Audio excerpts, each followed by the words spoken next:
Signs of the Southland, Sunday, October 17th, 2021. Mr. Grant, favorite sports theme on TV? Without a doubt, CBS, March Madness. I don't think it's anywhere particularly close, and I hope with the women... Who? Are we going to keep going? Yes. Wow, okay. We're not going to turn off the washer dryer. Got it. With the women being able to use the March Madness theme, or name, hopefully they can use the theme as well, because I think that thing slaps, and it is the perfect score for, the excitement of college basketball. Yeah, but I think I'll note the one logistical problem with that is that CBS probably owns the theme. Oh, yeah. So it's not the NCAA that owns the theme. So because the tournament is produced by ESPN, you might run into an issue. I will throw my hat in the ring for a couple themes here. The new MLS one, which is fire, and I listen to it casually. I'm not ashamed of that. What's the SEC on CBS one? Oh, that's going to be a travesty when that one does go to ESPN in a couple of years. I mean, I don't. If the SEC was smart, they would have produced that theme music and then licensed it to CBS. However, they're probably not smart. I do not think the SEC in 1996 was that forward-thinking when they signed that deal. I will throw one other bone, and that being, as a kid, I really did like the Baseball Tonight theme, and I don't know, the old college football on ESPN really, I think, fit a lot better than the college football playoff music. Are you telling me you don't like electric guitars? Maybe. But I think the college football playoff is just too slow and meandering when... Yeah, like that's all they got. And then it just kind of like plods along. But, we could debate this honestly probably longer than we podcast for. I mean, we've been listening to sports themes for the better part of an hour. Yeah, that's true. God, we need more things to do with our lives. Let's start this week's recap show of Georgia Tech sports with cross country. Yeah. Tech headed up to visit Penn State, and the women finished second at the Penn State National Open, and the men finished fourth. Nicole Fegans did win the race with a time of 20:41.9. James Craggan finished fourth with a 25:35 among the men. The women, notably, finished immediately behind a top 10 Michigan team. It's almost like they're also good. Voters, hello, this is for you. And then they were ahead of Penn State and Syracuse, who are both receiving votes. The men also finished ahead of Syracuse, who's ranked number 27, but finished 7th in, I believe, a 10-team field. So not sure what's up with that. Maybe they didn't bring the whole team. I don't know. This is a sport in particular where those lineup changes really do have pretty big aftershocks. But if they did, in fact, cleanly thwomp number 27 Syracuse, then, that's delightful. But the women looked very good. The results came back well. And, they haven't had a poll in 2 weeks for cross country, but I think there's one on Tuesday or Wednesday. So look out for that. 2 notes. One, I've noticed you're using the phrase thwomp a lot after listening to a certain Fullcast episode. Yes. Interesting. Number 2, RamblinRec.com, our good friends at RamblinRec.com, posted the headline as Tech women finished second, men finished fourth at Penn, which might lead you to think this was about Penn relays. Sadly, reader, or listener in this case, it was the Penn State National Open. That is 2 different sports, 2 different times of year. My theory is they didn't have enough characters for the full name because Penn State National Open is very wordy, but... could have done PSNO. That's not anything salacious. I think we're really being pedantic here, but that's what a podcast is for, so... Podcasting is a pedantic medium. Yes. Anyway, moving on. Women's tennis ITA regionals. Tech put up a couple singles participants and 1 doubles pairing into the round of 16. So pretty good for a team that's rebuilding after losing 2 of its senior stars. Yeah, I was going to say, not much to complain about here. competitive matches too, particularly Kylie Blychev, who is or maybe it's Blakev, I don't really know. I should figure that We one out. need to find a media guide that has a pronunciation guide. Yes. Bless media guides. I love when those are up to date and very detailed because that makes our jobs easier. But Blychev did. Oh, that's going to get real old real fast. But I don't plan things well, that's as we've fair. discussed. Blychev took a top 15 UGA player into 3 sets, won 6-2, and then lost 6-4. That's tight. That's one break. And to turn around and then have to pick yourself back up against a top 20, top 15 player, that's I think the 6-1 makes a lot of sense. It was a tough fought match, clearly, and seems to be that the eyes can get pointed towards Kylie, so hopefully she can keep it up. But Ava Rostar, also in the round of 16, played a tight match with Emma Shelton of South Carolina. Actually, with how much we played South Carolina, I think that name's pretty familiar, which is odd. And then the two Miami players that knocked off Rostar and Blychev. That's pretty similar. That went 8-6, so not bad for Tech, but probably a tough weekend. I mean, can't be a Sweet 16 team every year, Final Four team every year. So got to start somewhere, and that's a pretty solid start, I'd say. One programming note. Jake called South Carolina USC in the shot sheet here as he turns around to watch the WNBA finals. Excuse me, that is South Carolina as in SCAR, not USC. And even that's not even their official abbreviation. Their official abbreviation is U of SC. Ugh. You know what? This is 2 bits in a row that you've been pedantic and that I've been also similarly pedantic. And I'm excited to see how we can continue the pedantry into men's tennis.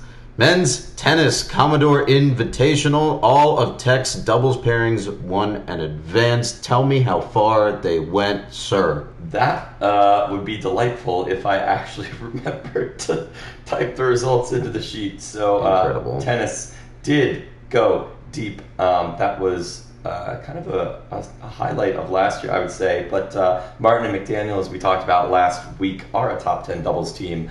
They were able to defeat a pair from Memphis 8-5. Chopper and Dong teamed up yet again beat a Memphis team. And then McKinney and the freshman Angel Guerrero Melgar also beat Memphis. So the theme of the last day of the Commodore Invite is beating Memphis. It's pairs of competition. If you missed out on that, they will play today, Sunday, against UNC, and we have not seen any results on that yet. So exciting to beat Memphis. We'll see what happens against the Tar Heels. And in terms of singles, went 2-4-6 with McDaniel, Chopra, McKinney, and Martin taking losses, while the freshmen Angel Guerrero Melgar and Shandong both won their single sets. So good day on the double side, and we'll see how that translates against Tar Heels. Okay. Yeah. Cool. I have really nothing to add. There wasn't really anything to be pedantic about here. Moving on to softball, who's starting to get their preseason going. They faced off against UNG today. I think you mentioned when you had walked by, they were up 6-1 in the 6th inning on UNG. It was 6-0 in the 6th inning on UNG, but it looks like they had runners on as I left, so I'm not really sure how that one resolved.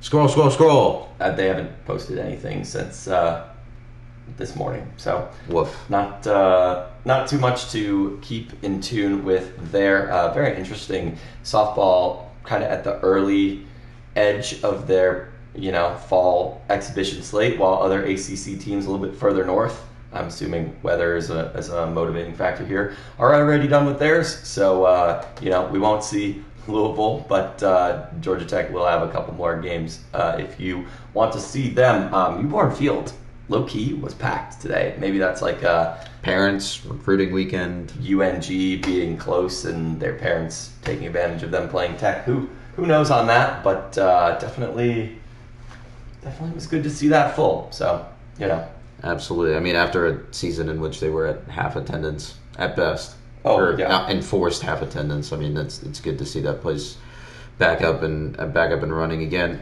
Yeah. That's all I got on softball. I mean, the hitting looked good in a couple innings. I thought I saw, and then I had to go on to volleyball, which we can talk about in a second. We just have two more sports to get to before we get to the volleyball news. Baseball's up next. Baseball added 5 transfers to their roster as the buzzer on my dryer goes off again, and I talk right through it. Let's name them off. Tim Borden comes in from Louisville. He's an infielder, sophomore. Cole McNamee of Milton, Georgia, comes in from Wake Forest. He's a senior getting his master's degree.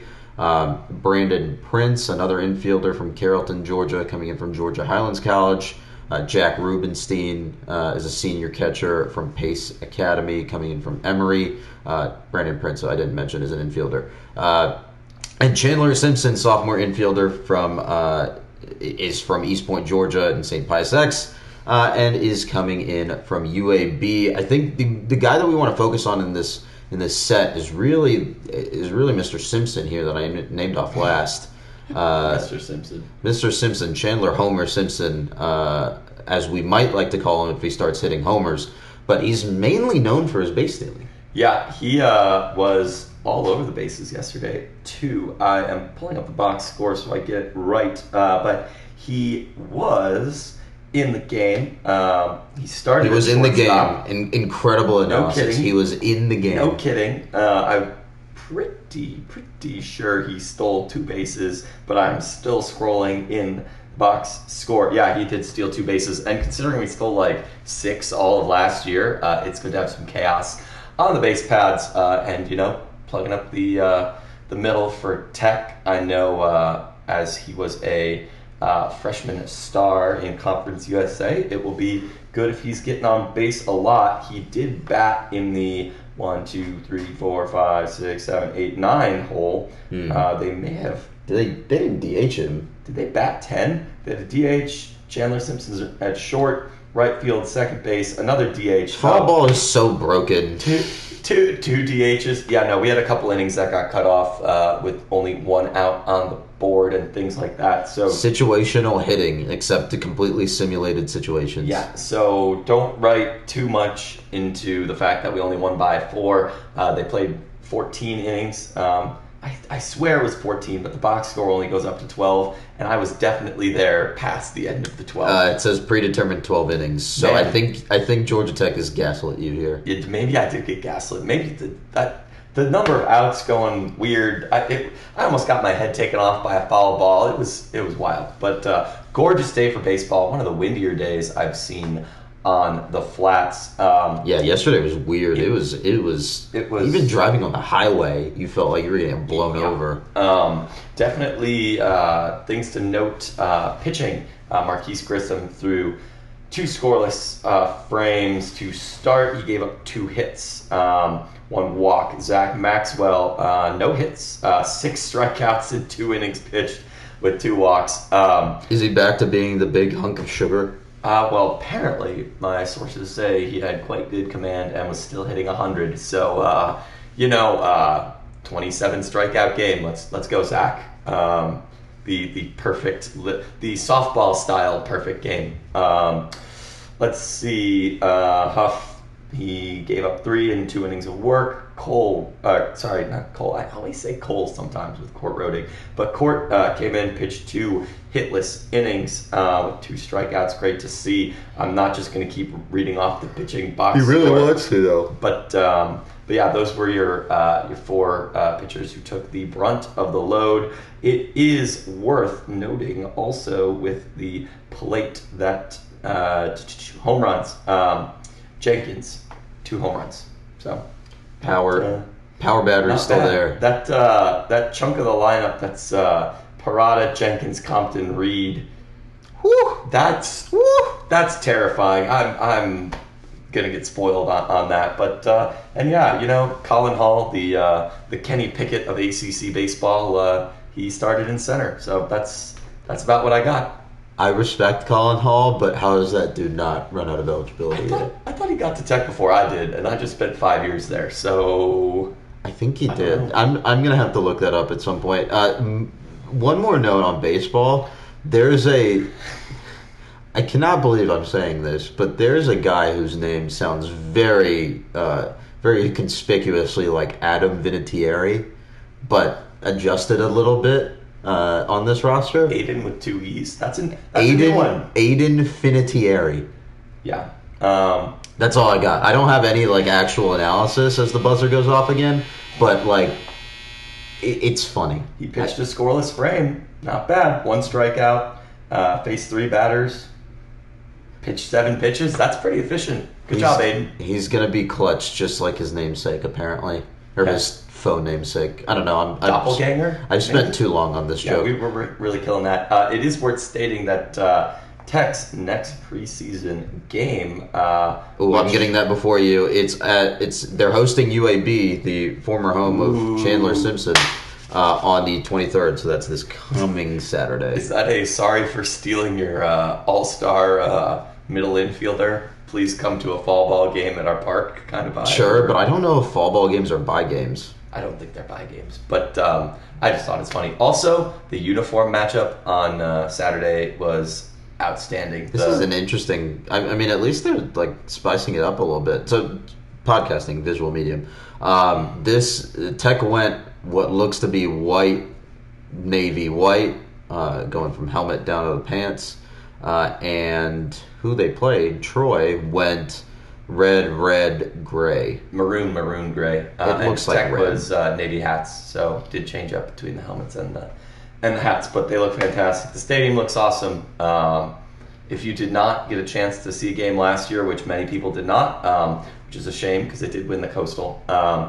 But the team looked good. They probably would have scored a lot more runs with normal rules and given up less with normal rules. But I'll take it. I'm very excited. February is going to be a long time away, and we'll get some basketball in the meantime. Man, you can't wish time away, but I am excited for baseball season. So, speaking of basketball, media days for both the men's and women's teams were this past week. I don't know. I don't think we really learned anything from media days. All I learned is that I love this team, both of them, the men's and women's teams, and I've missed them.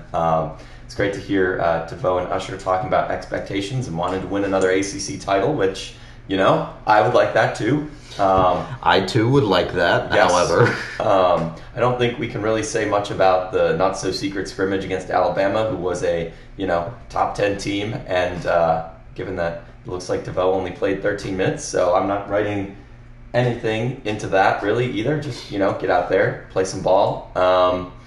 I don't get this trend of like hiding those scrimmages. Honestly, I learned more about Overtime Elite this week than I did about men's and women's basketball, and that's just from going to the Chick-fil-A in my building. So, I don't like this. I don't know. Like, if you're gonna play scrimmages during the fall, just announce them. Like, I would have gone and watched it. I don't see a problem with it. I don't know if it was home or away, really. But but the point stands, right? Like, I would have gone and probably just killed a couple hours if it was last weekend. Yep. Well, we don't have to wait too much longer before they're in action. I believe Veterans Day is their first game, or maybe that's the women's. Well, it's approximately the same time. We'll do a mini preview at some point. It's soon. Soon. That will probably be coming sometime after homecoming, so keep a lookout for that. The one last news-related blurb that we did have was swim and dive, preseason coaches poll. The men were ranked 19th. The women were not ranked. The men finished 21st at NCAA's last year. Everyone of note returns. Plus, it's another year, adding another Turkish stud. So, should be good. A Turkish stud whose name you can't pronounce. I feel like despite practicing it. I feel like it's tradition that we're just ranked 19th to start the year every year. Because if I recall correctly, we were last year, and I think the year before that. But I mean, if you're ranked 19th and then you finish like plus or minus 2 of that spot, I think they ranked you properly. Oh yeah, and we'll have to boot up the cap once a couple more results get in, because I'm pretty sure those results are super duper meaningless right now. So. Gotta do some predictive analysis. Yay! Except without diving. If anybody knows where to get diving results, please email from the rumbleseat@gmail.com, because there is no master repository that I can find. And You'd think USA Diving would have some of these things. Alas. Yeah, maybe we just haven't looked hard enough. Sometimes that's the answer too. I mean, I just found out Massey ranks non-football and basketball sports right now, and literally that guy ranks everything. But everything. This is a sidebar. The reason why Massey can rank everything is because his formula, as the buzzer goes off again, man, I'm going to have to fix that. Yeah. The reason why Massey is able to rank everything is because his formula is just based on scores. Yeah. The whole thing is a descriptive model. It's not particularly predictive of success. Yeah, I mean, that's fair. The volleyball's It's also not meant to be this year. predictive of success, to be fair. Yeah. I think that's somewhat like, gotta deal with intent and things like that. But Massey, keep an eye on that. I will be debuting my composite of every ranking I can find on every sport except some of the weirder football and basketball type ones. Because this is Kali Matrix slander, by the way. They have enough that there's too many. It weighs it too hard in favor of football. But anyways, keep an eye out on that. I will be trying to make some pretty graphs for that and put that in Yellow Jacket Roundup so we can judge the department as a whole. Analytics, as they say. I kind of made all of it up, but we'll see if it actually kind of makes sense. All of math is made up. All of language is made up. Why differentiate? Yeah. Why discriminate? Once had a math professor told me he was bad at numbers, so go figure. Whew. Anyway, moving on to people who are good with numbers. The women's volleyball team at Georgia Tech is very good at numbers, as they have climbed to number 16 in the Coaches Bowl and swept their last two opponents 3-0. Tell me, Mr. Grant, how those things went. I think it's probably for the best that the coaches did not immediately overreact and put this team in the top 10. I think incremental improvement is reasonable, and the fact that it gives us a nice little segment between the coaches, Massey and RPI, all of which are unique and special in their own ways, gives us a nice little portfolio. But RPI top 10 team, Georgia Tech rolled into Clemson. Honestly, I was busy on Wednesday with work and life stuff and did not get a chance to watch, but they did sweep. Akshay, I don't know if you have any more thoughts on that, but today I did get to watch. I was at the game, and it was another 3-0 sweep against Duke. I say this with all love. Duke is a team we needed to beat, and so is Clemson, and we beat both of them. Tech did make, it wasn't their most dominant affair, but the fact that they held Duke to 16, 10, and 16, that's pretty dominant. I'll take it. You're going to have errors. That comes in a match no matter what. They were making excellent plays. I think they've been working on the back row hits because saw a lot of good Bergman and Brambilla out of the back row. Aaron Moss played well. Breland Morissette. Pimentel was in as the specialist.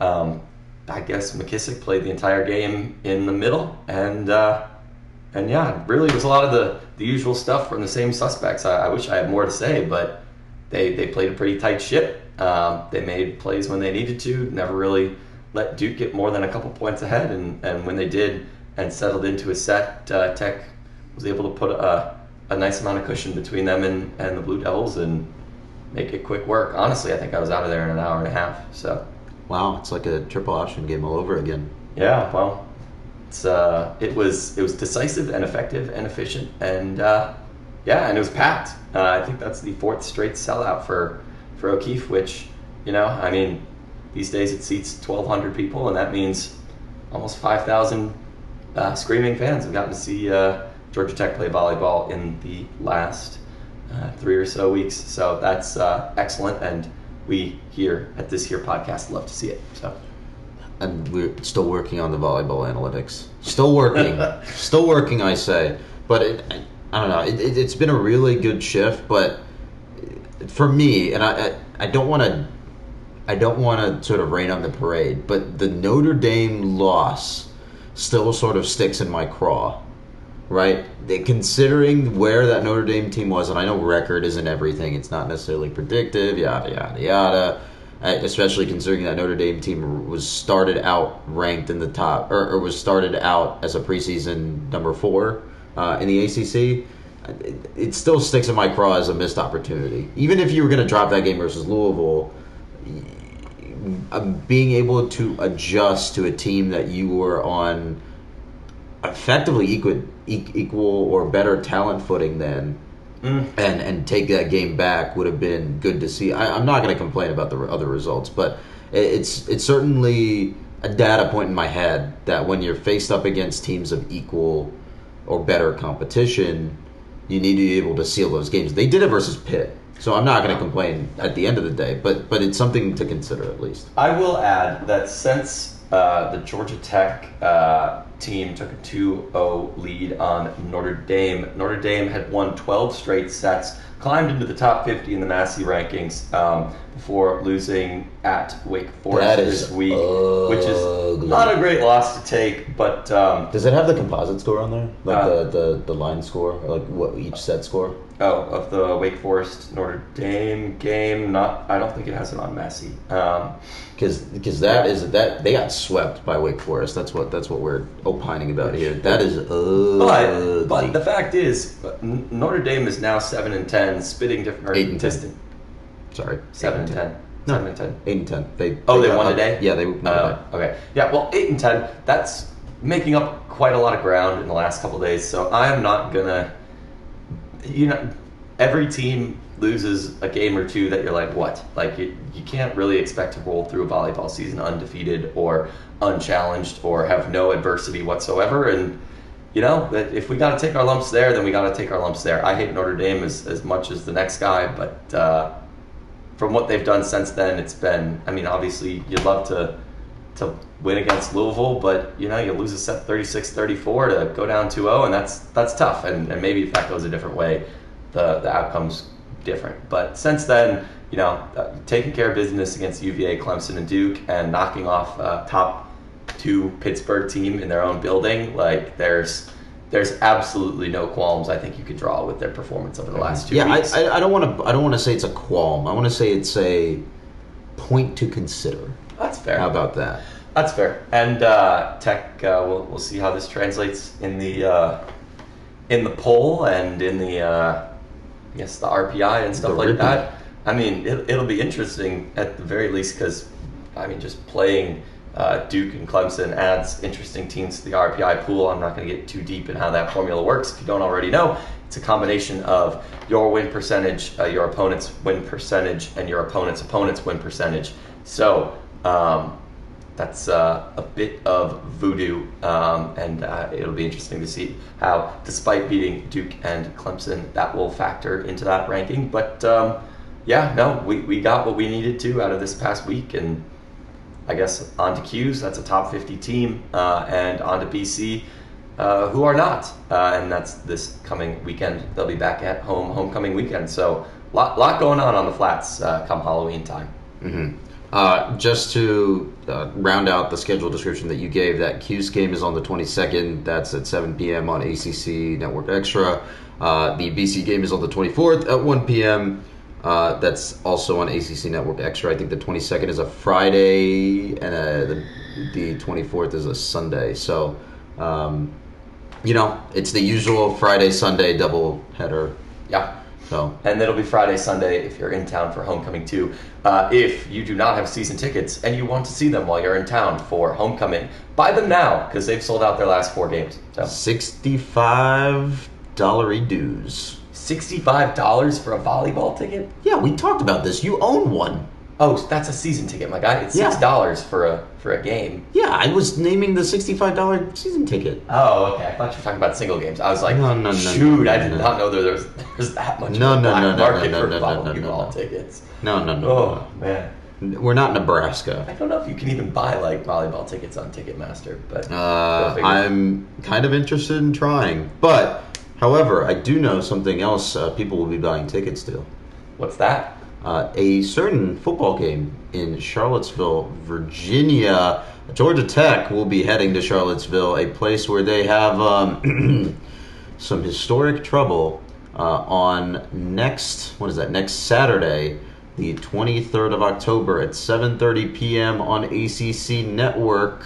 to play the Virginia Cavaliers. Virginia is 5-2, 3-2 in the ACC. Georgia Tech, coming off of their bye, is 3-3 and 2-2 in the ACC. Give me your initial thoughts on this matchup, sir. I like talking this way. Are we really about to, have the 1990 Charlottesville game on ACC Network like tomorrow afternoon and still say that like it's a place of voodoo? If anything, like we tore down their best season ever with the most heartbreaking way for them to have possibly lost. Like I get that wins have somewhat been hard to come by at Charlottesville, but I'd take that one alone versus really anything else in any other year. Like thank goodness. Like I'll take it. I know that's not the most elegant way to put that, but I don't know.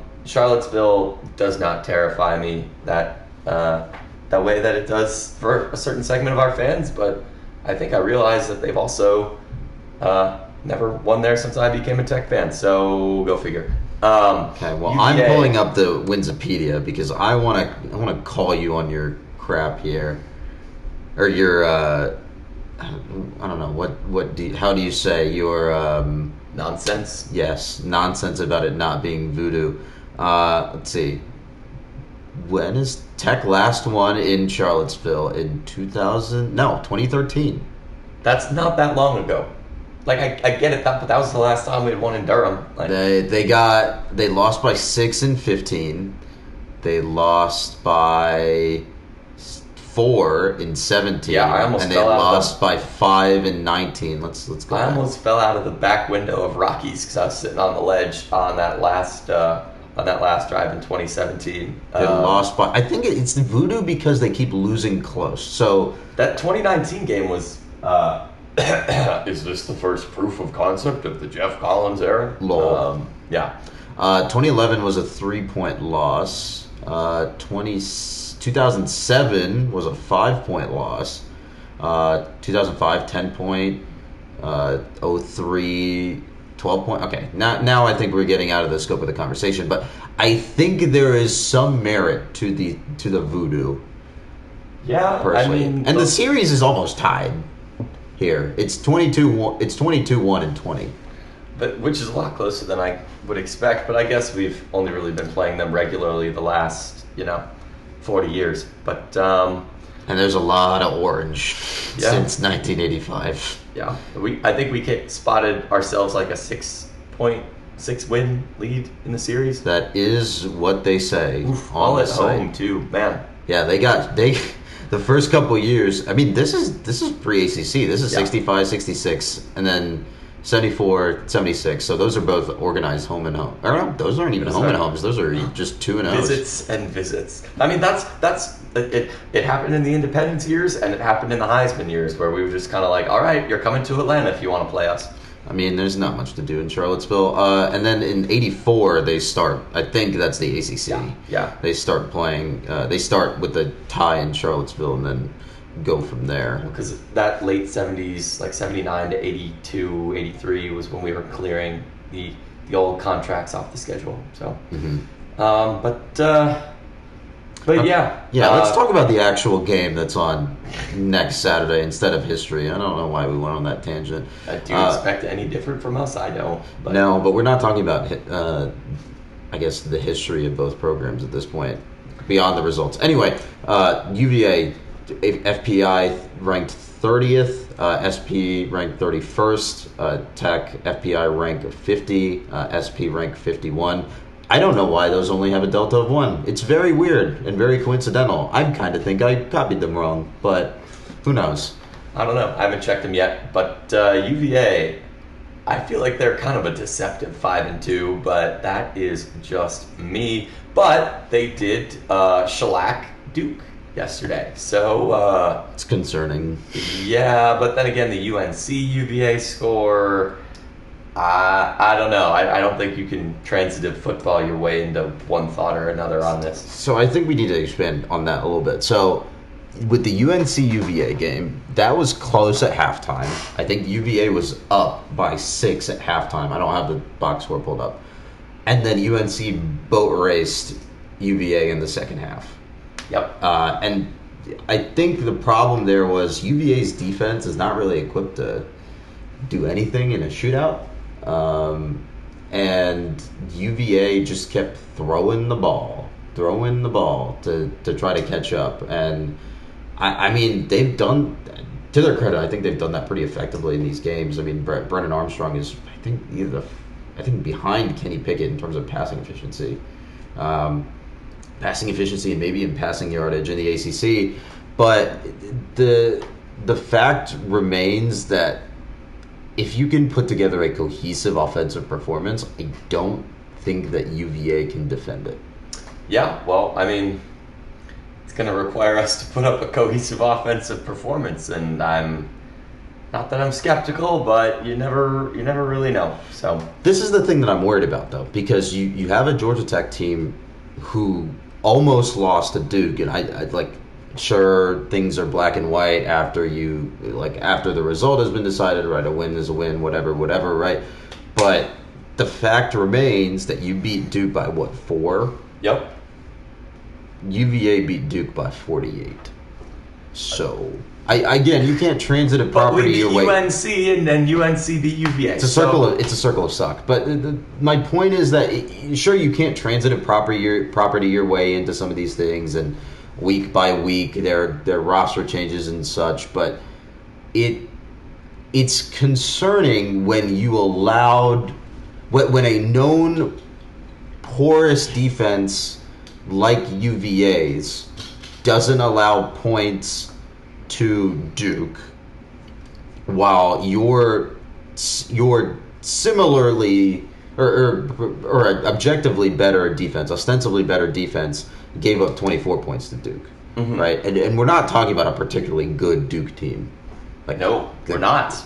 David Cutcliffe is going to get either fired or forced into retirement at the end of the season. It's all but written here, but it's a concern, right? It's a what can Tech do to put together a cohesive performance on the offensive side of the ball to take advantage of UVA's defensive failings? That's what we really want to figure out. Yep, and you and me talking about that is just going to lead us in circles, but I think it is worth noting that UVA is favored. S&P favors them. FPI favors them. The over-under has this at 62, which that, I guess, or 62.5, which, what does that I'm doing the math. To? Hold on.